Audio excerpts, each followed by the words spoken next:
Be me, 24 years old, working as a software developer at a mid-sized tech company in the city, living the peak bachelor life in a decent one-bedroom apartment, spending my nights grinding through Elden Ring and rewatching Cowboy Bebop for the 5th time this year. Work is usually pretty chill. I write back-end code in peace, attend the occasional meeting where I zone out, then go home and continue my hermit lifestyle. Got my routine down perfect. Wake up, work, gym, video games, sleep, repeat until I die, or achieve enlightenment, whichever comes first. One Monday morning, my manager catches me at my desk before I can put my headphones on and enter the coding zone. He tells me I'm being assigned to a cross-functional team project that involves marketing, sales, and engineering departments working together on some new product launch. Great. So instead of coding alone in peace, I now have to work with the extroverts, my natural predators in the corporate ecosystem. First team meeting is scheduled for that afternoon, and I already know it's going to be painful because marketing people love meetings more than they love breathing. Show up 5 minutes late because I genuinely could not find conference room 3B. This building's layout makes no sense, and whoever designed it should be in prison. Walk in and there's about 8 people sitting around a table. Everyone's doing that awkward small talk thing while waiting for the meeting to officially start. Project manager starts the meeting by having everyone introduce themselves with their name, role, department, and fun fact about themselves. Why do corporate meetings always need a fun fact? I'm here to work, not to share my personality with strangers who don't care. Go around the table. People are saying boring stuff like, I like hiking, and I have 2 cats. And honestly, I'm not retaining any of this information. Get to this one girl sitting across from me, and she literally stands up like she's giving a presentation at a conference. She introduces herself as Brittany from the marketing department, and then proceeds to give us her entire astrological profile. Tells us she's a Gemini sun, Scorpio moon, Aries rising, and that her Myers-Briggs type is ENFP. And honestly, I didn't ask for her birth chart. I'm sitting there thinking, who asked for your complete personality breakdown? We're here to discuss Q4 product strategy, not read your horoscope. When it's finally my turn, I just say I'm from the engineering team, I write back-end code, and my fun fact is that I don't have one. Brittany smiles at me like I said something incredibly profound, when really, I just want this meeting to end so I can go back to my desk and code in silence. Notice immediately that she's got that whole Instagram influencer aesthetic going on. Perfectly done makeup that probably took an hour. Outfit that's clearly been coordinated. Taking pictures of her iced coffee like she's going to post it later with some inspirational caption. Not judging, people can live their lives how they want. I'm just here to do my job, collect my paycheck, and go home to play video games. Throughout the entire first meeting, which lasts about 45 minutes, Brittany keeps checking her phone and giggling at messages.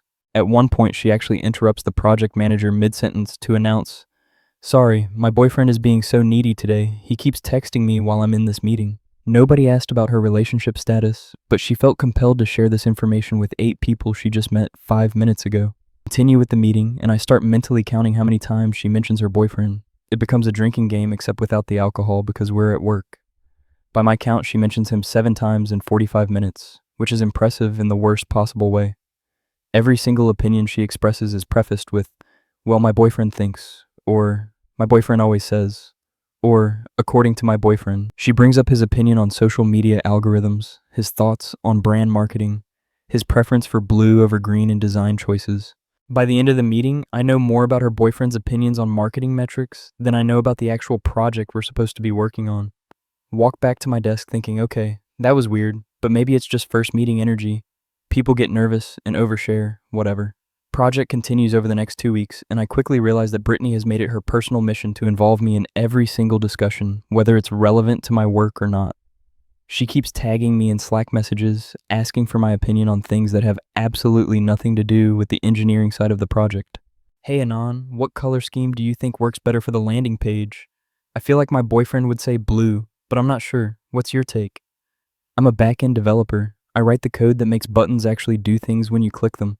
I don't have opinions on color theory or care what her boyfriend thinks about the visible spectrum. Give her generic diplomatic answers like whatever aligns with the brand identity, and try to redirect back to my actual work. Every stand-up meeting, she finds a way to mention the boyfriend in whatever update she's giving about her work. I finished the social media mock-ups yesterday. My boyfriend looked at them and said they're really good, so I think we're on the right track. Cool. I'm sure your boyfriend's unsolicited approval is very valuable to this corporate project. Thank you for sharing. We should do Thai food for the team lunch. My boyfriend and I love this Thai place downtown. He says they have the best pad Thai in the city. Ma'am, this is a discussion about lunch logistics. We don't need your boyfriend's restaurant recommendations. We can just pick a place. Has anyone seen the new Spider-Man movie? My boyfriend thinks superhero movies are overrated, but I kind of want to see it. What do you guys think? This is a work Slack channel for project updates. Why are we discussing your boyfriend's opinions on Marvel movies? It's like she's physically incapable of expressing a thought without filtering it through his perspective first. It's actually fascinating in a psychological study kind of way. One day after a team stand-up meeting, she corners me by the coffee machine in the break room. Hey, Anon, can I get your number? Sometimes I need to reach the engineering team quickly for project stuff, and Slack isn't always reliable. This seems like a reasonable professional request. Having team members' contact info for emergencies makes sense. Give her my phone number thinking she'll use it exclusively for actual work-related emergencies. Maybe a server is down, or there's a critical bug. This was a mistake, a huge mistake. Possibly the worst decision I've made since I chose to main Yasuo in League of Legends back in college. That very same evening around 8 p.m., I'm in the middle of fighting Millennia in Elden Ring when my phone buzzes with a text from an unknown number. It's Brittany, and she sent me a screenshot of some anime meme about Attack on Titan with a message that says, "OMG, did you see the new episode? I'm literally dying. That plot twist was insane." First of all, how does she even know I watch anime? I have never mentioned this at work because I prefer to keep my power level hidden in professional settings. Second, this is not project coordination. This is not a work emergency. This is just her texting me about her personal interest on a Friday night. Decide to respond politely because maybe she just doesn't have anyone to talk about anime with, and I can relate to that lonely feeling. Text back, "Yeah, the episode was pretty intense. The plot is really picking up this season." She immediately responds with a full paragraph about how much she loves the show, how she's been watching since season 1, and then the inevitable boyfriend mention. My boyfriend thinks anime is childish and refuses to watch it with me. He says it's just cartoons for kids and doesn't understand why I'm so into it. And there it is. We've gone from anime discussion to relationship complaints in exactly one message. That must be some kind of record. Tell her, that's unfortunate. Everyone has different tastes in media, I guess. Not everyone vibes with anime. What I get back is approximately 10 messages in rapid succession, appearing on my phone one after another like a machine gun of relationship angst. She's telling me about how they've been together for 2 years, but lately she feels like they're growing apart.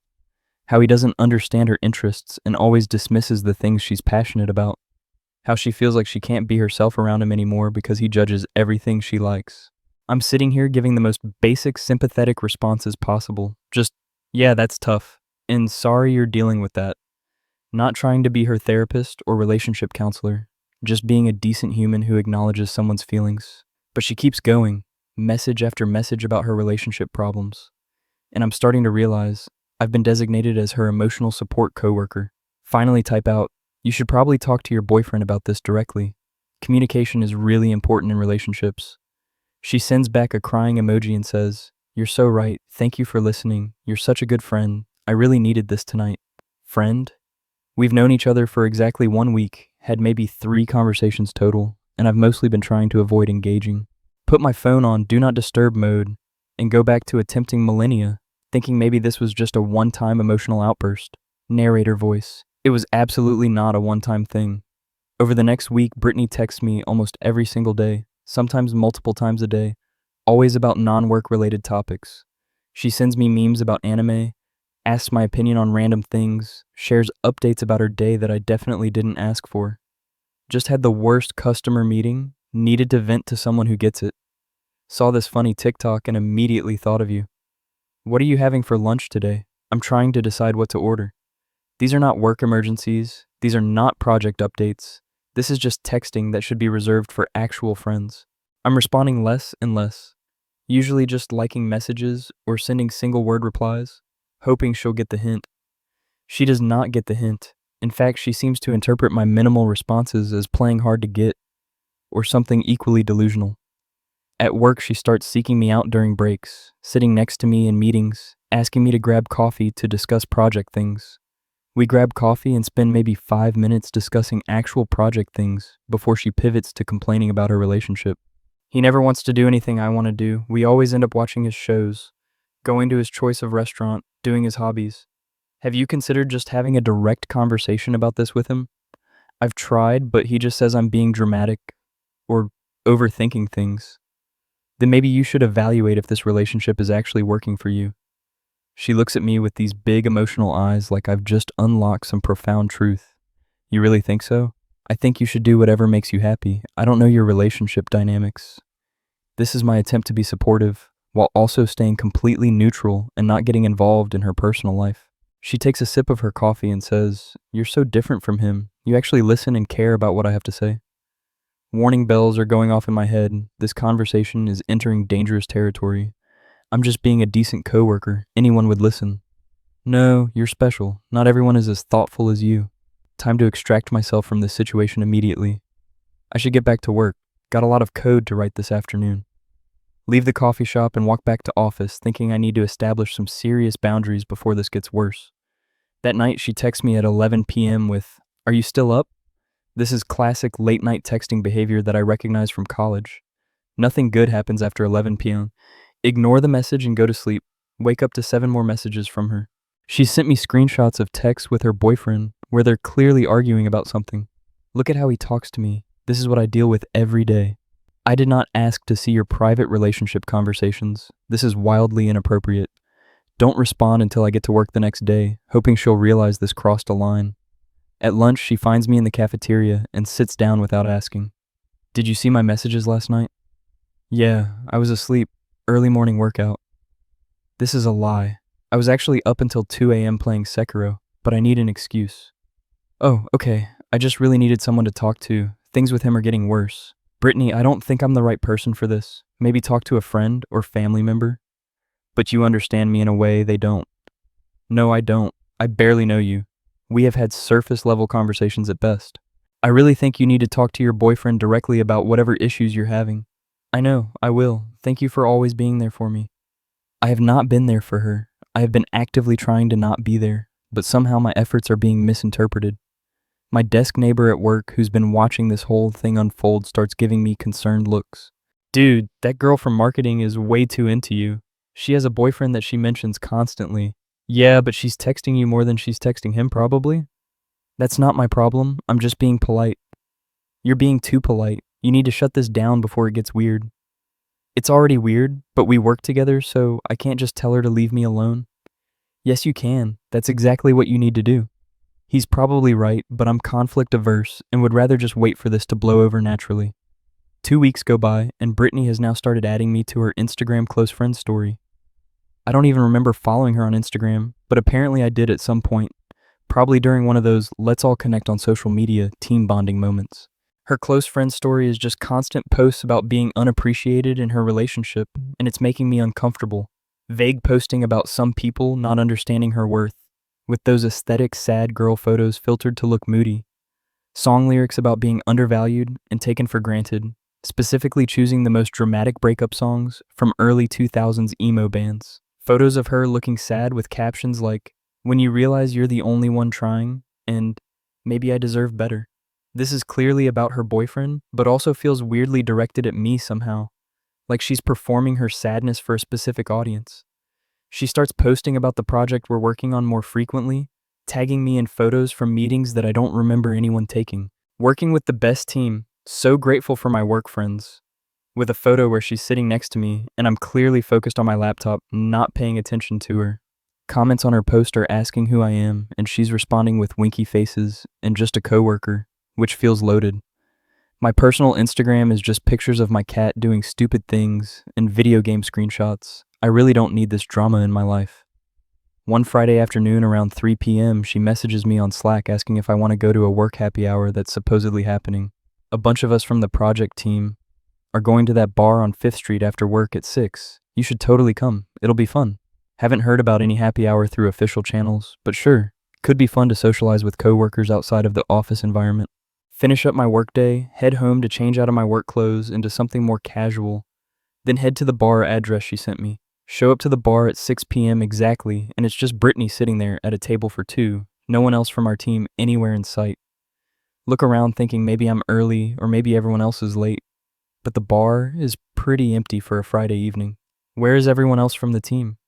"Oh, I guess they couldn't make it at the last minute, but we can still hang out just the two of us, right?"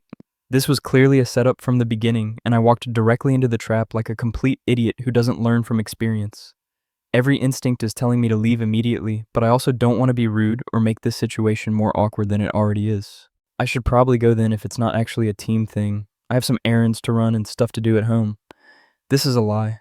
I have 0 errands and my only plans involve playing video games alone in my apartment, but I need an excuse to extract myself. Wait, please, just stay for one drink. I really need to talk to you about something important, and I wanted to do it in person. She looks like she's about to start crying, and I'm fundamentally weak when it comes to handling other people's emotions in public spaces. Against my better judgment and all common sense, I sit down because I apparently hate myself and love making bad decisions. Order a beer, thinking at least if I have to be here, I might as well have alcohol to dull the awkwardness of whatever conversation is about to happen. What did you want to talk about? She takes a deep breath like she's preparing to deliver bad news or make some kind of dramatic confession. Do you think I'm attractive? Like, be honest with me. Oh no, this is actually happening right now. The nightmare scenario I've been dreading is manifesting in real time. I think you should be asking your boyfriend these questions, not your coworker who you've known for a few weeks. He never compliments me anymore. I don't even know if he finds me attractive. We barely have any physical affection. I feel like roommates. That sounds like a serious relationship issue that you should discuss with him directly. Or maybe with a couples therapist, not with me. But I want to know what you think. Your opinion matters to me. This is definitely a trap question. Every possible answer leads to a worse outcome. There's no way to respond that doesn't make this situation more complicated.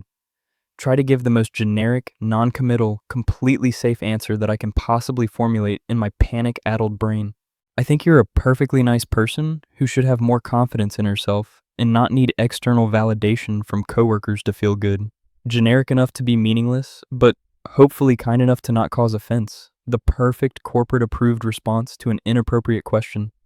That's not really what I asked, though. She's looking at me with this intense gaze that's making me deeply uncomfortable and wishing I had just gone straight home from work. Need to establish a clear boundary right now before this conversation goes any further down this dangerous path. Brittany, I need to be completely clear and direct with you because I think there might be some confusion about our relationship. I'm not interested in anything beyond a professional working relationship. We're coworkers collaborating on a project. That's the extent of it. What? I wasn't implying. I have a boyfriend. I'm not trying to hit on you or anything. I know you have a boyfriend because you mention him approximately every 5 minutes in every conversation we have, which is why these personal conversations and late night texts and now this fake happy hour situation are confusing and sending mixed signals. She looks genuinely shocked, like the thought that her behavior could be interpreted as inappropriate never crossed her mind once. I'm just trying to be friends. I thought we were becoming good friends. I didn't mean to make you uncomfortable. Friends don't typically ask each other if they're attractive while they're in committed relationships with other people. She's quiet for a long moment, processing this feedback, and I can see the realization dawning on her face. You're right. Oh my God, this is so embarrassing. I'm so sorry. I didn't realize how this must look from your perspective. It's fine. I just think we need to keep things more professional going forward. Clear boundaries are important for workplace relationships. Yeah, professional, totally. I understand. I'm sorry for being weird about everything. Leave the bar after finishing my beer as quickly as socially acceptable, feeling like maybe I finally successfully set a firm boundary. Walk home, thinking maybe this uncomfortable conversation was actually productive, and things will normalize from here. Spoiler alert, narrator voice, things did not normalize. In fact, they got significantly worse. That weekend, she texts me approximately 50 times. Saturday morning starts with, "Good morning, hope you have a great day." Then throughout the day, she's sending me updates about what she's doing. At the farmer's market, it's so crowded. Just got the best latte, wish you were here to try it. Watching this new show on Netflix, you would love it.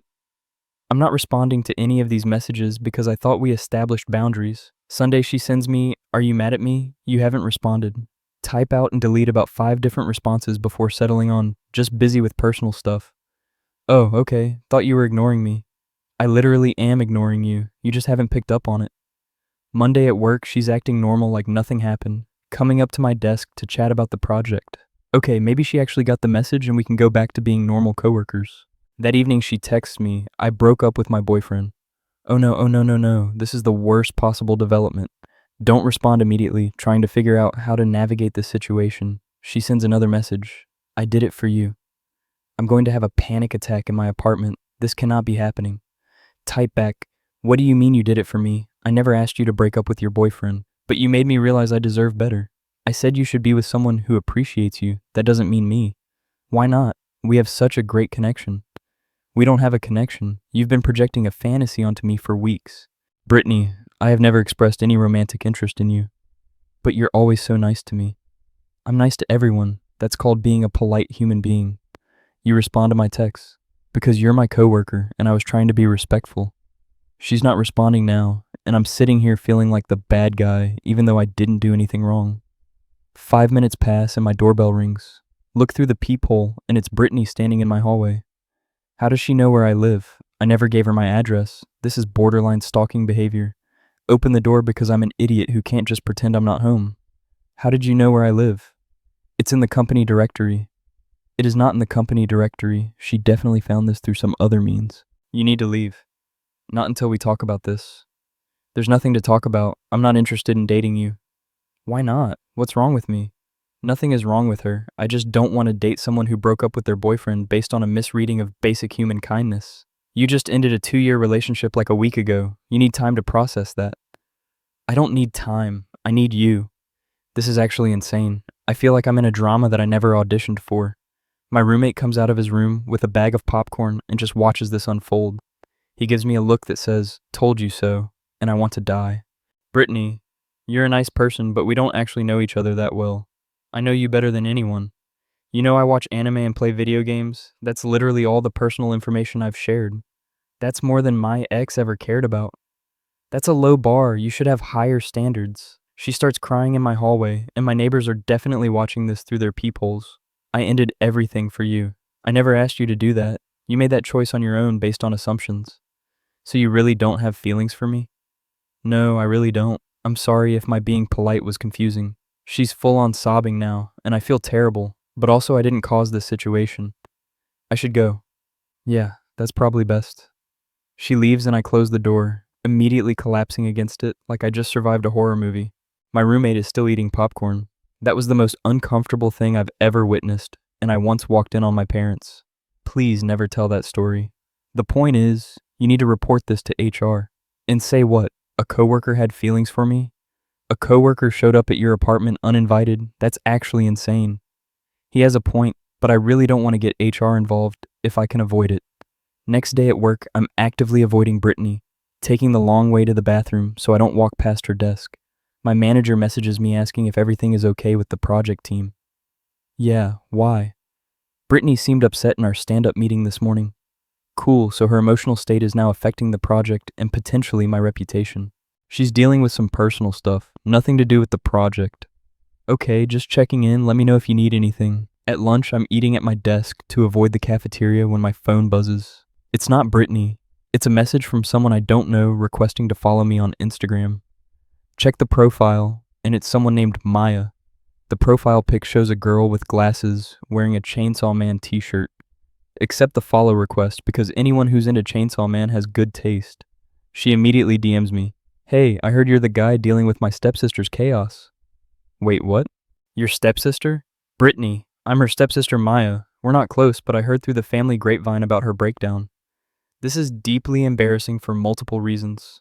Don't be embarrassed. She's done this before, apparently. She has?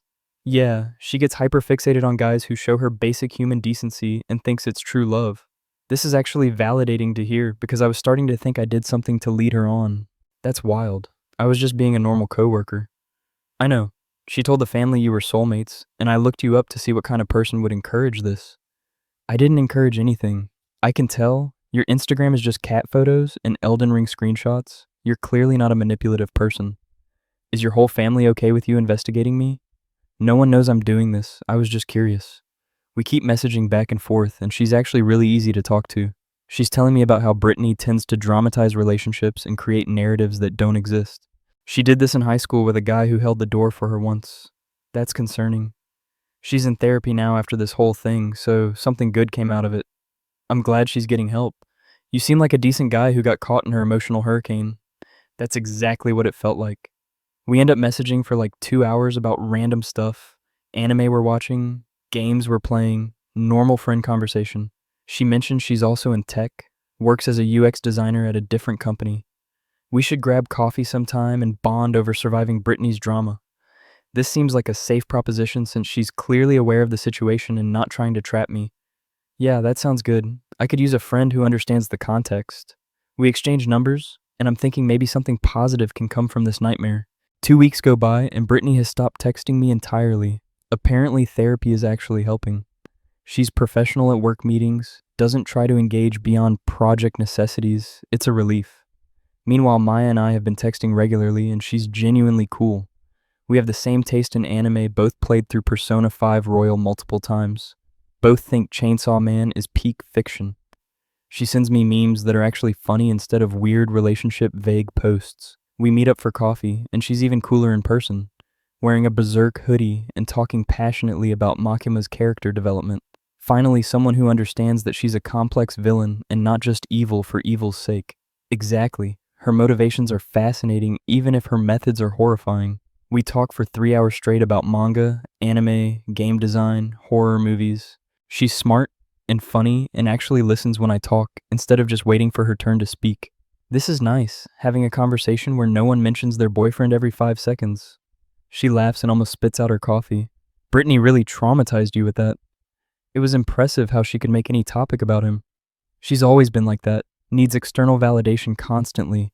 I noticed. We start hanging out regularly, grabbing food after work, having movie nights where we watch horror films and critique the plot holes. It's refreshing to have a friend who shares my interest without any weird romantic undertones. Until one night, about a month into knowing her, we're watching Hereditary and she falls asleep on my couch. Don't want to wake her up, so I just throw a blanket over her and go to bed. Wake up the next morning and she's making coffee in my kitchen like it's normal. Sorry for crashing. That movie was longer than I thought. It's fine. You can crash anytime. She smiles and hands me a cup of coffee made exactly how I like it, even though I never told her. How did you know I take it black with 1 sugar? You mentioned it once like 3 weeks ago. I remember details. This is either really thoughtful or slightly concerning. Haven't decided which. Over the next few weeks, we're hanging out like 4 times a week, texting every day, basically acting like we're dating without actually dating. My roommate notices and comments on it. So are you dating the stepsister, or are we doing the friends thing again? We're actually just friends. You two are together more than most couples I know. Because we have common interests. Or because you like her. Do I like her? That's a dangerous question to ask myself given what happened with Brittany. But this is different. Maya and I actually have genuine compatibility, shared interests, and she's not using me as an emotional crutch. Decide to actually think about my feelings like an emotionally mature adult. Yeah, I definitely like her. She makes me laugh, challenges me intellectually, and doesn't mention any boyfriends. Question is, does she feel the same way, or am I about to misread signals again? Working up the courage to ask her out properly takes me 2 weeks. Every time I try to bring it up, I chicken out because I don't want to ruin the friendship. Finally, during one of our movie nights, I just decide to go for it. Hey, random question. Are you seeing anyone? She pauses the movie and looks at me confused. Like romantically? Yeah. No, I'm not. Why? Just curious. Smooth. Very smooth. Definitely not obvious at all. Are you asking because you're interested? Or because you're making conversation? She's direct. I appreciate that. The first one. Oh, thank God. I thought I was reading signals wrong. Wait, you were trying to signal? I've been trying to signal for like 3 weeks. You're oblivious. I'm traumatized by your stepsister. I can't read signals anymore. She laughs and moves closer on the couch. So are you asking me out? Yes. Officially, I am asking you out. Then yes, I accept. We start dating officially, and it's genuinely so different from whatever the hell happened with Brittany. Like night and day difference in every aspect. Maya is clear and direct about her feelings, communicates what she wants without playing games or dropping hints that require expert-level interpretation skills. She has her own fully developed life, her own friends, her own interests, her own career that she's passionate about, without needing me to validate every decision. We go on actual proper dates to places like art museums, where she explains different design movements, and I pretend to understand more than I actually do. Gaming cafes where we can play fighting games, and she absolutely destroys me at everything because she's been competitive gaming since middle school. Horror movie marathons where we watch the entire Conjuring universe and debate which demon design is the most effective from a psychological terror perspective. She meets my roommate properly during one of our movie nights, and they immediately hit it off, talking about mechanical keyboards. This is so much better than the last situation you were dealing with, like exponentially better. We have agreed to never speak of the last situation again. It's been banned from conversation. I'm going to talk about it forever because it's genuinely the funniest workplace drama I've ever witnessed secondhand. You're a terrible friend, and I regret ever telling you about it. No, you don't. You needed to process that trauma with someone.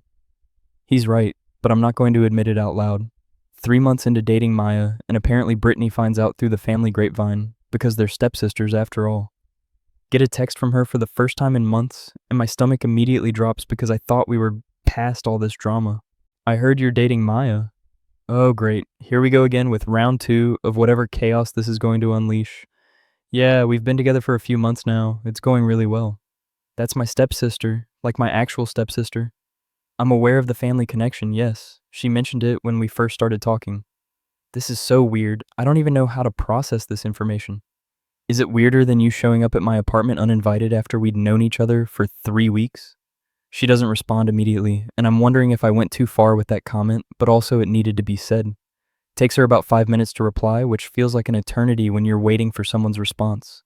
Okay, that's a fair point. I definitely deserve that reminder of my past behavior. Look, I hope you're doing better and working through things. I'm sorry if this situation is uncomfortable for you. I'm actually okay with it. Believe it or not, therapy has been helping me realize I was projecting all my relationship problems onto you. That's really good to hear. Personal growth is important, and I'm glad you're getting professional help. Maya's really good for you. She's always been the more emotionally stable one in the family. She is. We have a lot in common, and it feels really natural and healthy. That's more than I would have given you. I realize that now, after doing a lot of reflection. Probably, yeah, but I'm glad you're gaining that self-awareness. I'm genuinely happy for you guys. No hard feelings or weirdness from my end. This is surprisingly mature and emotionally developed, and I'm actually proud of her growth. Thanks, I really appreciate you saying that. Means a lot. Just treat her well and don't hurt her, or I'll have to get involved. I plan to. I care about her a lot. That ends up being the last significant one-on-one conversation Brittany and I have, and it ends on a surprisingly positive note, considering everything. 6 months into dating Maya, and the moment I've been slightly dreading arrives when she invites me to a family holiday dinner. Was nervous about this because it means seeing Brittany in a family context which could potentially be awkward given our history. Show up to her parents' house, which is this nice suburban home with a well-maintained lawn and one of those decorative wreaths on the door. Ring the doorbell, and Maya answers looking beautiful and immediately kisses me, which helps calm my nerves a bit. Walk inside, and Brittany is already there with her ex-boyfriend Jake, who apparently they got back together after doing couples therapy together. They seem genuinely happy and stable now in a way they clearly weren't before, holding hands naturally, finishing each other's sentences. Hey, good to see you in a normal context finally. Yeah, you too. This is my boyfriend Jake. We worked things out after some intensive relationship counseling. That's genuinely great. Glad you guys were able to work through your issues. Turns out the problem wasn't that he didn't understand me. It's that I wasn't communicating what I actually needed. Couples therapy is honestly amazing. I recommend it to literally everyone now. Changed our whole dynamic. We all sit down for dinner and it's shockingly not weird at all. Everyone has moved on from the drama and grown as people. Maya's family turns out to be incredibly cool. They're all into various nerdy pursuits, and I fit in way better than expected. Her dad asked me about my work with genuine interest and actually follows up with intelligent questions instead of just zoning out politely. Her mom wants to know about my hobbies and seems genuinely curious about video game development and design philosophy. Her younger brother is into the same games as me, and we end up talking for like 20 minutes about Soulsborne mechanics. Brittany and Jake are being appropriately cute together without being obnoxious. Just comfortable couple behavior that reads as genuinely healthy. This turned out way better than I expected. I was worried it would be super awkward. Maya squeezes my hand under the dinner table and gives me this reassuring smile. Told you it would be fine. My family's pretty chill about everything. After dinner, while people are doing dishes and cleaning up, Brittany pulls me aside for a private moment. I owe you a real proper apology for everything that happened, like a genuine acknowledgement of how I behaved. We've already kind of moved past it. You don't need to rehash everything. No, I do need to say it properly because I've been working on taking accountability in therapy. I was going through something difficult in my relationship, and instead of addressing it directly, I made it your problem. I created this fantasy narrative in my head where you were the solution to my unhappiness instead of doing the actual work to fix my relationship. That wasn't fair to you at all, and I put you in an incredibly uncomfortable position.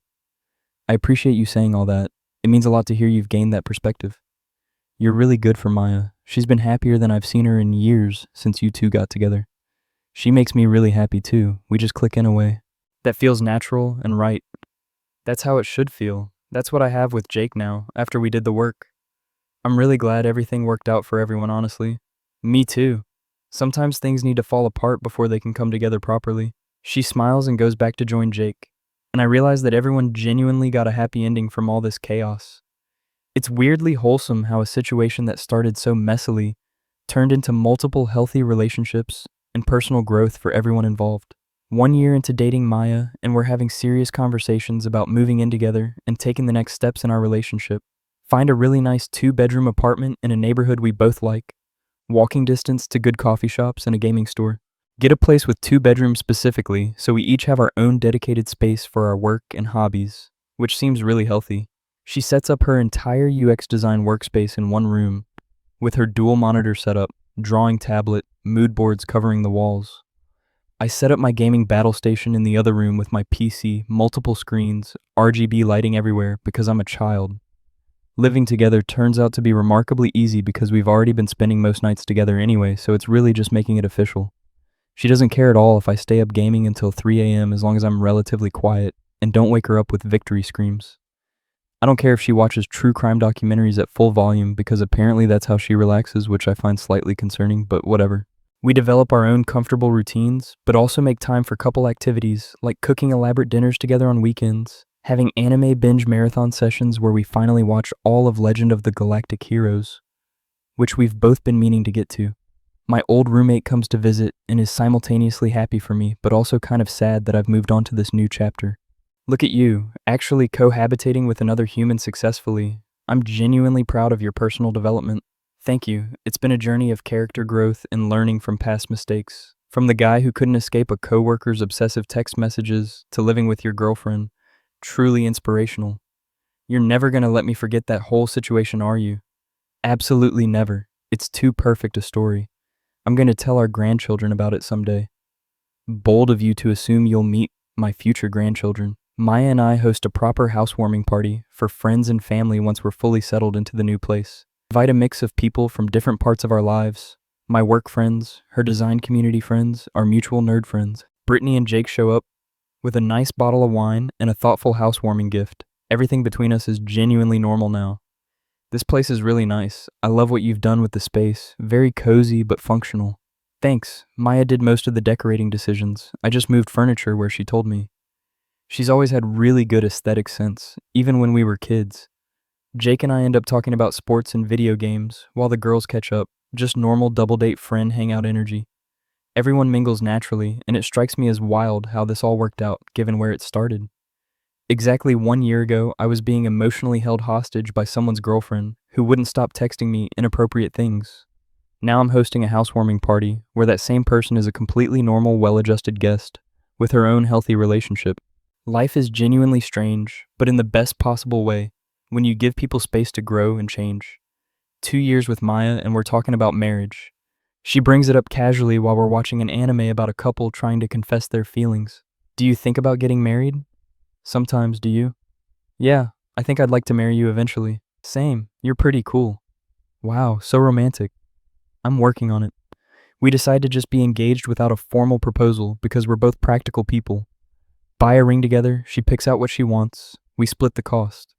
Her family is excited, my family is relieved I'm finally settling down. Brittany texts congratulations and it's genuine. Happy for you guys, seriously? Thanks, means a lot. Jake and I are thinking about getting engaged too. That's awesome, you guys seem solid.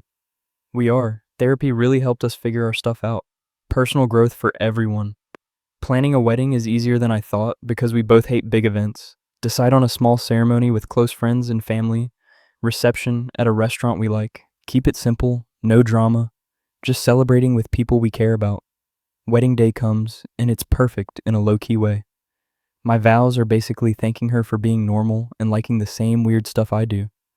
Her vows are about how I'm the least dramatic person she's ever dated. Everyone laughs because they know the backstory. Brittany is there with Jake, and they're happy for us. No weird vibes, no lingering feelings, just two couples who are friends attending each other's life events. Reception is fun, good food, good music, good people. My old roommate gives a speech about the text message saga, as he calls it.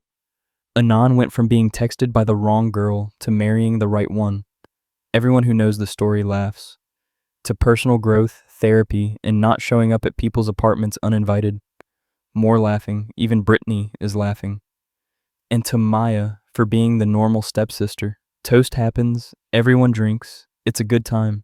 Dance with my new wife, and she whispers, "Can you believe this started because Brittany wouldn't stop texting you?" Life is weird. The best kind of weird. Agreed. 5 years after the whole text message incident, and everyone's genuinely doing well in their respective lives, which feels like a small miracle. Maya and I have been married for 3 years now. We have a dog named Ein after the corgi from Cowboy Bebop because we're predictable nerds. Still gaming together on weekends, watching whatever new anime season is airing, living our best comfortable, married nerdy life together. She's advanced in her career to senior UX designer and sometimes brings home fascinating work problems to discuss over dinner. I got promoted to lead developer, which means more meetings, but also more money, so it balances out in its own way. Brittany and Jake got married about 2 years ago in this beautiful outdoor ceremony. They have a 1-year-old son now and seem genuinely fulfilled. She's apparently still in therapy, on a maintenance schedule, and it's clearly helping her maintain healthy relationship patterns and boundaries. We all get together for major holidays and family events, and it's never weird anymore.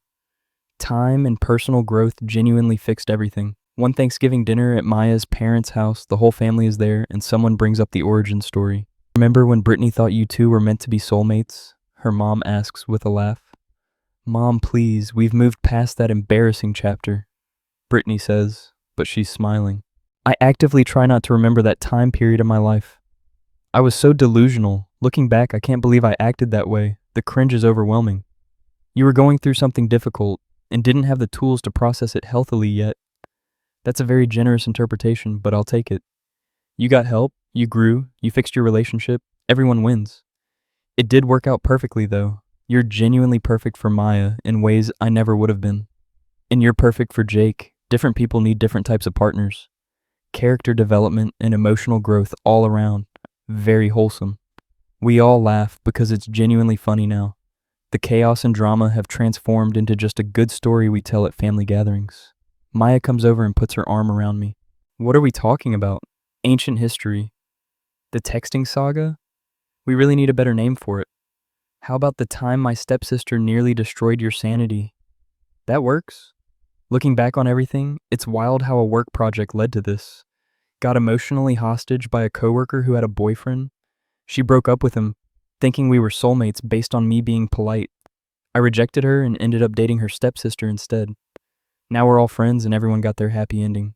Life comes at you fast and in weird ways. That feeling when someone with a boyfriend wouldn't stop texting you. That feeling when she broke up with him based on a complete misreading of basic human kindness. That feeling when you had to reject someone who showed up at your apartment. That feeling when her stepsister reached out and turned out to be perfect for you. That feeling when everyone got therapy and grew as people. That feeling when the chaos turned into friendship and happiness. My face when I dodged a bullet and somehow ended up with something better. My face when the stepsister was the right choice all along. My face when life works out in the weirdest possible way, but you're grateful anyway. She's got a boyfriend, but she won't stop texting. This is gonna end bad. Work project 3 weeks long. She mentions him in every song. My boyfriend this, my boyfriend that. Okay, cool, where's the project at? Then she asks for my number, says it's professional. Text me at 1 a.m., this is not conventional. Attack on Titan video games, her whole life story. Meanwhile, I'm just trying to finish this category. She has a boyfriend, but keeps texting me. Every conversation's about her misery. I'm just a graphic designer, not a therapist here. She has a boyfriend. Why am I involved in this?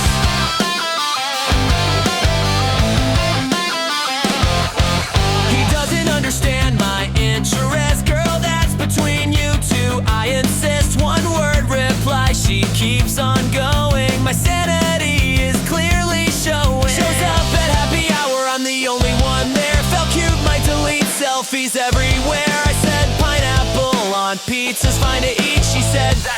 love, like what? Then she breaks up with him, shows up at my door. I did this for you, no, what the hell for? We're meant to be, based on what proof? You said pizza toppings don't need approval. She had a boyfriend, but she dumped him for me. Create a fantasy, lost in her own story. I never asked for this, never gave a sign. She had a boyfriend, now she's crying outside mine.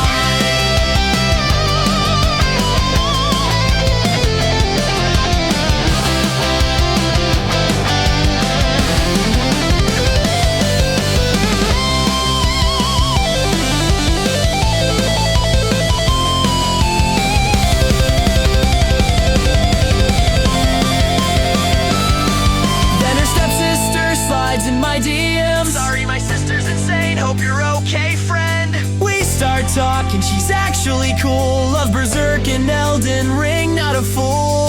6 months later, we're officially dating. Brittany finds out she's been waiting. You're with my stepsister? Yeah, that's right. She's the one who's saying not starting fights. She had a boyfriend, wouldn't stop the text. I dodged that bullet, dated the stepsister next. Now we're married, cosplay at convention. She had a boyfriend,